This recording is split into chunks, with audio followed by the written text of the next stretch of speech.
Chers amis, bonjour. Très content de pouvoir vous retrouver avec cette série de partages autour de l'Évangile. Nous avons, pendant quelques semaines, marqué un temps de pause, mais nous voici au mois de septembre avec la joie de pouvoir partager avec vous le beau et merveilleux message de l'amour de Dieu. En effet, dans un temps et dans des temps qui sont ceux que nous avons traversés, un petit peu particuliers, un petit peu compliqués, et dans lesquels nous sommes encore malgré tout, il est bon de pouvoir réaliser qu'il y a une bonne nouvelle, et que cette bonne nouvelle nous vient de la part de Dieu. Alors ne vous y trompez pas, il n'est pas indifférent à ce qui nous arrive, il est au contraire bien présent. J'ai vu dans plusieurs circonstances vraiment et toucher du doigt cette réalité de l'amour et de la présence de Dieu, de sa fidélité. Et vraiment, c'est quelque chose de très encourageant et je voudrais vous encourager avec le message de l'Évangile. Je vais donc vous proposer une lecture dans la Bible, dans le livre de la Genèse, au chapitre 3. Je ferai la lecture du verset 8 jusqu'au verset 11. Je lis ceci dans la Bible. Il est écrit: alors ils entendirent la voix de l'Éternel Dieu qui parcourait le jardin vers le soir, et l'homme et sa femme se cachèrent loin de la face de l'Éternel Dieu, au milieu des arbres du jardin. Mais l'Éternel Dieu appela l'homme et lui dit: où es-tu? Il répondit: j'ai entendu ta voix dans le jardin, et j'ai eu peur, parce que je suis nu, et je me suis caché. Et l'Éternel Dieu dit: qui t'a appris que tu es nu? Est-ce que tu as mangé de l'arbre dont je t'avais défendu de manger?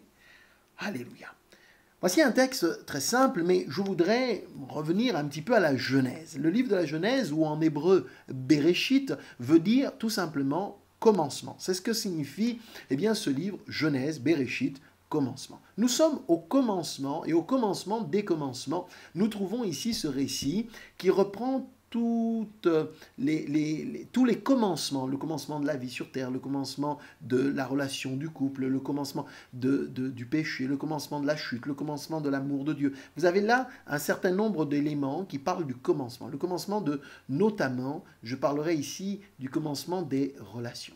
Je voudrais vous parler de relations, de rupture dans les relations. Je voudrais vous parler de toutes ces situations qui parfois surviennent, peuvent arriver dans la vie et qui ne sont jamais, je dirais, voulues volontairement parfois, mais qui surviennent et on est confronté à cette réalité-là.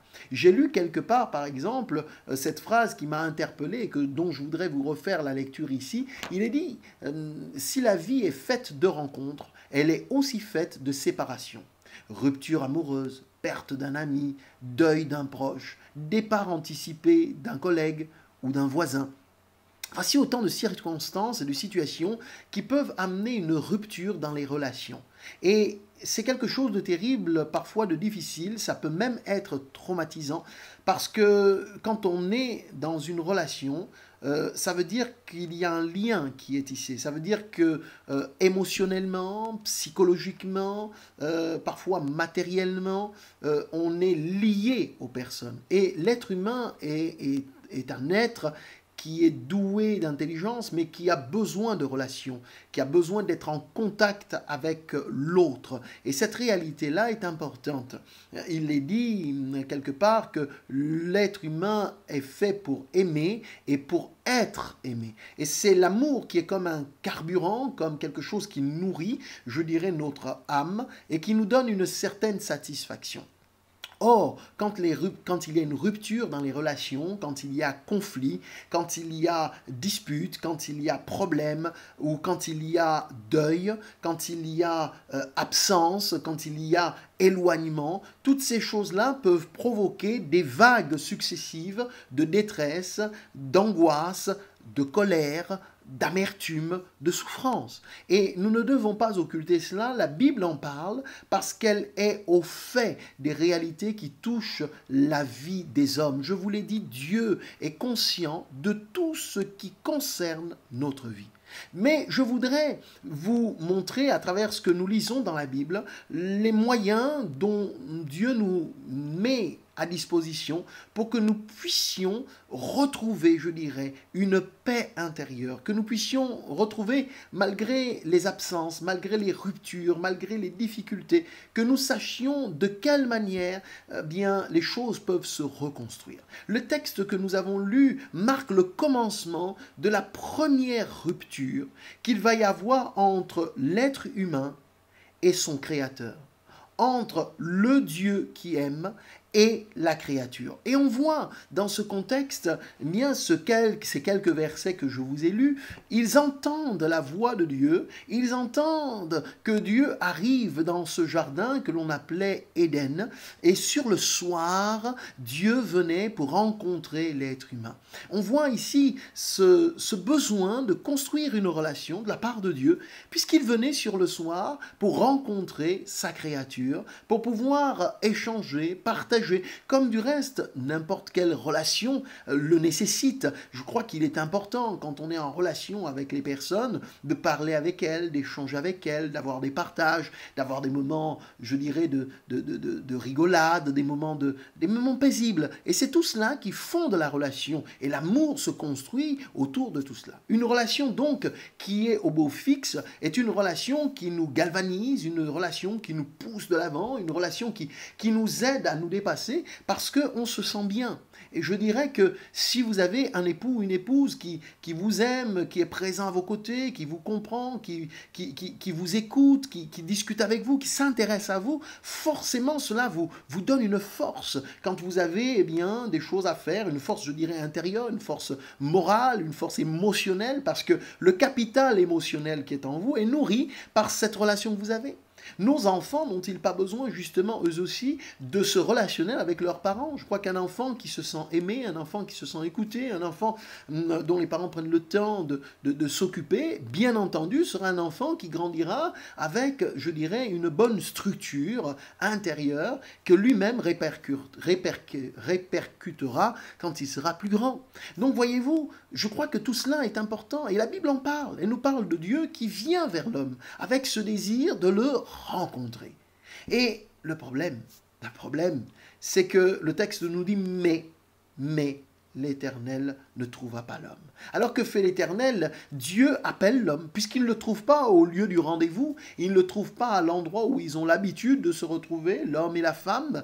Là aussi, vous avez le symbole fort de ce qu'est l'humanité, l'homme, la femme, le couple. Vous avez là donc un échantillon, je dirais une synthèse de l'humanité. L'homme et la femme, le couple, le mari et l'épouse. Et voici là que Dieu vient pour les rencontrer. Il vient pour partager avec eux. Il ne les trouve pas au point de rendez-vous. Alors que fait-il? Il appelle. Il appelle. Et que dit-il? Où es-tu? Où es-tu? Cette question, voyez-vous, chers amis, vous pouvez vous la poser. Dieu peut vous poser cette question-là aujourd'hui. Où es-tu? Où es-tu par rapport au rendez-vous que je te fixe? Où es-tu par rapport à la relation que je souhaiterais construire avec toi? Je paraphrase d'une certaine manière. Je crois que c'est important d'y réfléchir. Aviez-vous conscience que Dieu vous cherche? Avez-vous conscience, à l'heure où je vous parle, chers amis, que Dieu s'intéresse à vous? Et que cette question que nous lisons dans la Bible peut aussi vous être adressée et qu'elle est pertinente. Où es-tu? Et voyez-vous, la réponse de l'homme est très simple, il n'y a pas d'ambiguïté, il est sincère. J'ai entendu ta voix dans le jardin et j'ai eu peur, parce que je suis nu et je me suis caché. Le texte a commencé, quand je l'ai lu avec vous, avec cette réalité. L'homme et sa femme se cachèrent, il est dit, loin de la face de l'Éternel.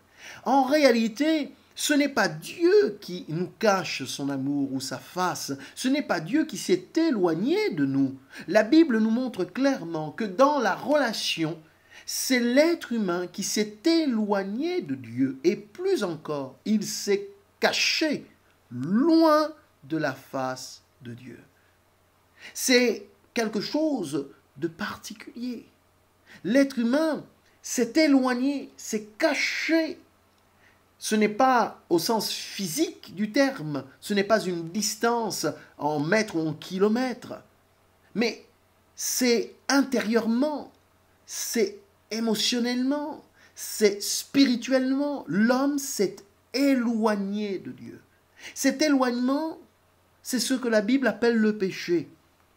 C'est ce qui a séparé l'homme de Dieu. Voilà ce que la Bible nous dit. Le péché, c'est ce qui sépare l'homme de Dieu. C'est bien au-delà du fait de mentir, voler, tuer, détruire. Non, le péché, c'est ce qui a anéanti la relation, détruit la relation que Dieu a souhaité construire avec l'homme. Je vous parlais tantôt de relations à notre niveau, de relations avec nos amis, de relations avec nos voisins, avec nos collègues, avec nos plus proches, ainsi de suite. Ces relations, parfois, peuvent souffrir d'incompréhension. Ces relations peuvent souffrir de disputes, peut-être depuis des années, peut-être depuis quelque temps, les choses sont difficiles et que vous avez du mal à vous accorder, à vous comprendre avec des personnes que vous aimez. Et cela crée un gouffre, crée une véritable souffrance. On ne peut pas dire qu'on n'en souffre pas, parce qu'on est humain, et que si un jour nous avons été en relation avec ces personnes, c'est que ces personnes-là comptent pour nous. Et donc la souffrance vient du fait qu'on ne se comprend plus, qu'on ne partage plus, qu'on n'est plus sur la même longueur d'onde. Si vous lisez la suite du texte, je ne l'ai pas lu ici, mais quand Dieu questionne l'homme en lui disant « Est-ce que tu as mangé de l'arbre dont je t'avais défendu de manger ?» La suite du texte nous indique que l'homme pointe du doigt son épouse. Et même accuse Dieu d'une certaine manière, puisqu'il lui répond « C'est la femme que tu as mise à mes côtés qui m'en a donné, j'en ai mangé. » L'homme se disculpe, il se déculpabilise en disant « Ce n'est pas ma faute, c'est sa faute à elle. » Et là, vous avez le commencement de la rupture qui arrive dans le couple. J'ai parlé de Béréchit, c'est le commencement aussi, malheureusement, dans ce contexte de ce que j'appelle l'incompréhension, le gouffre qui commence à naître dans la relation entre l'homme et la femme. Vous me direz, c'est un problème qui est vieux comme le monde, les relations humaines, mais les relations homme-femme, et notre société a connu bien des difficultés dans ce domaine, la question de la parité, de l'égalité entre l'homme et la femme, et j'aimerais vous dire, entre parenthèses, que pour Dieu, l'homme n'est pas plus important que la femme et vice-versa, bien au contraire, ils sont à égalité. Le message biblique ne parle pas, et Dieu n'est pas misogyne, Dieu ne parle pas d'une femme qui devrait être écrasée par l'homme sous ses pieds, ou de l'homme qui devrait être dans sa toute-puissance. Bien au contraire, la Bible nous parle d'une égalité, avant même que les êtres humains ne cherchent ou que des lois soient votées sur la parité, eh bien la Bible nous parlait déjà de l'égalité, mais je dirais dans la complémentarité, tout simplement parce que eh bien, l'un et l'autre se complètent. Ils ne sont pas interchangeables, mais ils se complètent et c'est bel et bien l'harmonie que présente la parole de Dieu parce que chacun a quelque chose que l'autre n'a pas et donc par conséquent a besoin de dépendre de l'autre. Et quelque part, les choses sont bien faites. C'est le péché qui a détruit, qui a semé la confusion et qui a créé l'incompréhension, la dispute, le relâchement, l'éloignement, non seulement vis-à-vis de Dieu, mais tout cela a entraîné un éloignement les uns vis-à-vis des autres. La conséquence en est bien celle-là. Et voyez-vous, Dieu va questionner l'homme, mais où es-tu? Où es-tu? Et aujourd'hui encore, cette question résonne, car Dieu cherche et te cherche, mon ami, parce que tu vis ta vie peut-être sans tenir compte de lui, de son avis. Alors oui, parce qu'il cherche cette relation avec toi. Et le texte de la parole de Dieu est très clair à ce sujet-là. Le cœur de Dieu a été attristé de cette relation qui a été abîmée, de cette relation qui a été détruite, de la même manière que nous-mêmes pouvons être brisés et avoir des larmes. Et peut-être êtes-vous angoissé au moment où je vous parle. Peut-être qu'en partageant ce message avec vous, Vous pensez à toutes les relations qui ont été abîmées, peut-être aux personnes, aux êtres chers avec lesquels vous êtes aujourd'hui en rupture, parce qu'il y a eu un problème à un moment ou à un autre. Mais j'aimerais vous dire que Dieu est le Dieu de la réconciliation. C'est bien le message de l'Évangile. C'est en cela que vous avez donc un contact. L'Évangile est une bonne nouvelle. Et Dieu est le Dieu de la réconciliation. C'est celui qui ne veut pas que nous soyons éloignés les uns des autres, mais qui propose une réconciliation. J'en veux pour preuve un texte que l'on trouve d'ailleurs dans la Bible également, dans l'évangile de Jean au chapitre 12 et au verset 32, je vous lis ce texte très simplement, c'est Jésus qui parle et il dit ici, « Et moi, quand j'aurai été élevé de la terre, j'attirerai tous les hommes à moi. » Alléluia. Jésus nous dit ici qu'il attirera tous les hommes à lui. Voyez-vous, attirer les hommes à lui veut dire qu'il cherche à reconstruire ce qui a été détruit. Ce que nous avons lu dans le livre de la Genèse nous montre qu'il y a eu quelque chose qui a été abîmé. Mais voici que le message de l'Évangile nous parle donc de celui qui est venu pour nous réconcilier avec, premièrement, notre Créateur, ensuite nous réconcilier avec nous-mêmes et ensuite nous réconcilier avec notre prochain. C'est ces trois dimensions qui nous parlent du message de Dieu, du message de l'Évangile, qui a ces trois aspects où Dieu nous réconcilie avec lui-même, il nous réconcilie avec nous-mêmes et il nous réconcilie avec notre prochain. L'Écriture est claire à ce sujet-là. Jésus dit « quand je serai élevé ». Et de quoi parle-t-il puisqu'il a été effectivement élevé? Mais il a été élevé au-dessus de la terre, pendu sur un bois maudit, celui que l'on appelle la croix, le bois maudit du calvaire, sur lequel Jésus-Christ a donné sa vie. Vous comprenez pour quelle raison? Afin que nous soyons réconciliés. Vous me direz, mais pourquoi fallait-il que quelqu'un meure? Mais dites-moi, quand nous sommes en froid, en dispute, en rupture avec les autres, n'y a-t-il pas quelque chose en nous qui est mort? J'ai entendu parfois certains dire dans un moment de colère extrême ou de détresse profonde, d'angoisse par rapport à une relation qui les avait déçus, de dire « mais pour moi, cette personne n'existe plus ». Parfois même allant jusqu'à dire « cette personne pour moi est morte », alors qu'en réalité elle est toujours vivante. Mais vous connaissez ces expressions, elle est morte cette personne-là. Et voyez-vous, Jésus est le symbole de toutes ces ruptures, de toutes ces morts qui sont arrivées. Et lui, il est mort pour nous. Il est mort comme pour nous dire, c'est dans la mort que vous avez mis toutes ces relations, toutes ces choses, et la relation avec Dieu y compris a été mise dans la mort. Et Jésus est entré dans cette mort. Il est entré dans cette absence. Il y est entré pour nous accorder une délivrance parce qu'il n'est pas resté dans la mort, il est ressuscité. Et sa résurrection est le symbole d'une reconstruction. Vous savez, quand l'hiver arrive, les arbres meurent, les feuilles tombent, et il y a une forme de mort que la nature est en train de vivre. Mais rappelez-vous que quelques mois plus tard, les champs reverdissent, les arbres reprennent des feuilles, les couleurs reviennent, il y a une résurrection. La nature nous enseigne elle-même qu'il y a un moment donné où les choses meurent. Mais il y a un moment donné où les choses ressuscitent, elles reviennent à la vie comme par un principe qui nous dépasse. Eh bien, voyez-vous, dans ces choses-là, tirez-en un enseignement. Dieu, par amour pour nous, est entré dans une période de mort pour nous rejoindre dans notre propre mort. Tout ce qui est mort en nous, Jésus le connaît.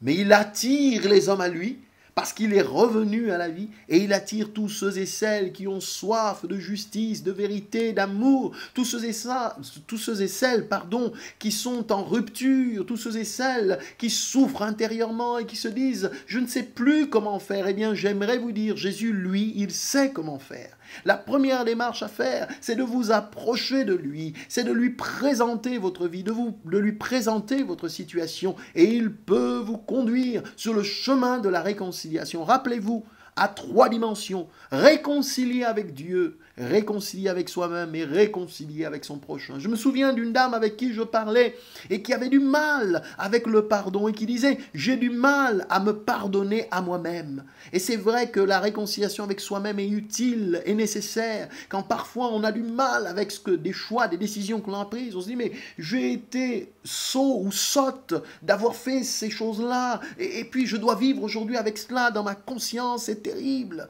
Mais j'aimerais vous dire que Dieu est le Dieu des causes perdues. Il est celui qui peut vous aider à retrouver cette paix. Quand on lit les évangiles, on découvre que Jésus était un homme qui avait des relations avec les uns et les autres, des relations qui étaient construites, des relations amicales, des relations qui nous poussaient à vouloir le meilleur pour ceux qui l'entouraient. Jésus était un homme relationnel. J'aimerais même vous dire que Jésus a côtoyé un certain Zachée. C'était un homme que personne ne voulait côtoyer. On le regardait d'un mauvais œil, mais voici que Jésus a pris du temps avec lui et Zachée en a été réconforté. Jésus a eu le temps de discuter et d'aider une femme qui avait été surprise en flagrant délit d'adultère. Les uns les autres voulaient la lapider, la mettre à mort, mais Jésus est venu à son secours. Jésus a été, dans un contact avec une certaine femme samaritaine qui n'avait aucun contact avec les Juifs. Il y avait une séparation entre eux, mais Jésus a pris le temps de parler avec cette femme aux mœurs décousues, mais il a pris le temps de l'encourager et cette femme a changé de vie. Jésus a parlé avec un certain Bartimée qui était un aveugle de naissance.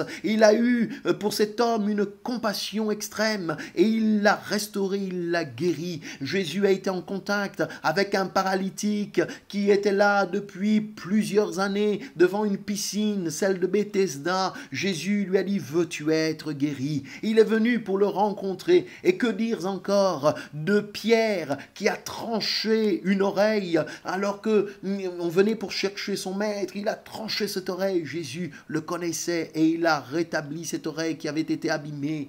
Thomas qui doutait, Jésus va le rassurer. Nicodème qui était un religieux en recherche est venu trouver Jésus et Jésus a pris le temps de lui expliquer l'essentiel pour qu'il se tourne vers Dieu. Et enfin, le Seigneur a parlé à tant d'autres et tant d'autres encore, à une femme syro-phénicienne, étrangère à Israël, qui se retrouvait là dans la détresse. Oui, Jésus était un homme de relationnel. Oh mes amis, j'aimerais que vous le rencontriez et que vous puissiez vous aussi comprendre le plaisir et la joie qu'il y a de connaître Jésus-Christ. Oui, alors vous dire en conclusion combien il est important de rétablir la relation. Oui, de rétablir une relation. Ce n'est jamais simple, parce qu'il y a des blessures, parce qu'il y a des choses difficiles, compliquées. Mais la Bible nous dit, étant justifiés par la foi, nous avons la paix avec Dieu par Jésus-Christ.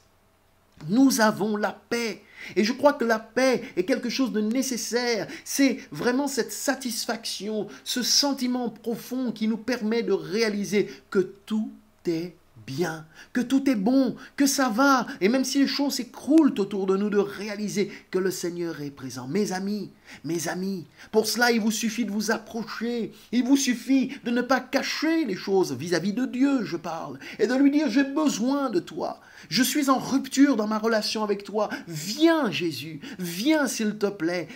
Accorde-moi le pardon. Parce que c'est un chemin qui passe par là. Quand on est en rupture, on ne peut pas rétablir les relations si on ne prend pas le temps de se parler, si on ne prend pas le temps de poser les choses, de demander pardon quand on a mal agi. Et voyez-vous, je l'ai dit au départ, ce n'est pas Dieu qui s'est éloigné de nous. C'est nous qui nous sommes éloignés. C'est nous qui nous sommes cachés loin de sa face. Il aurait pu rester sur cette fin de non-recevoir. Il aurait pu dire, mais peu importe, l'homme ne veut pas. Mais qu'a-t-il fait? Eh bien, il a attiré des hommes à lui. Il est venu jusqu'à nous sans tenir compte du fait que nous nous étions éloignés de lui. C'est lui qui a fait le premier pas. Et je trouve ça extraordinaire. Alors que parfois, dans la rupture des relations, on se dit, mais moi, je ne ferai pas le premier pas. Eh bien, Dieu a fait le premier pas. Il est venu jusqu'à nous. Il est venu pour nous rencontrer. Il est venu pour nous toucher. Chers amis, la question demeure. Où es-tu? Où es-tu? Te demande le Seigneur. Puisses-tu lui répondre, me voici. Parle à mon cœur. Pardonne mes péchés. Accueille-moi comme tout à nouveau. Les mots sont simples, chers amis. Il n'en faut pas plus. Cela suffit pour que Dieu puisse, comme tout à nouveau, vous toucher, vous bénir, vous guérir, vous restaurer. Et s'il y a des choses qui ont été cassées, s'il y a des situations qui ont été abîmées, la première chose que je vous recommande, c'est de prier pour cela. Demandez à Dieu la force de rétablir les choses. Je parle ici d'un point de vue relationnel, peut-être avec des proches, des amis, je ne sais. Prenez le temps de prier pour cela. Si vous êtes réconcilié avec Dieu, rappelez-vous, vous serez réconcilié avec vous-même et il vous aidera à être réconcilié avec les autres. Que Dieu vous bénisse, mes amis. Si vous le permettez, je vais prier pour vous maintenant. Mon Dieu, mon Père, merci parce que tu es le Dieu des réconciliations. Et s'il y a eu des choses qui ont été abîmées, s'il y a des choses qui ont été détruites, s'il y a eu une rupture, premièrement avec toi, peut-être avec soi-même ou avec d'autres personnes, je te prie, Seigneur, de bénir mes amis qui écoutent ce message et de les aider à faire la paix avec toi, premièrement, en te recevant dans leur vie, en te demandant pardon, en accueillant ton pardon pour eux et en acceptant de marcher avec toi. Que ton nom soit béni, au nom de Jésus. Amen.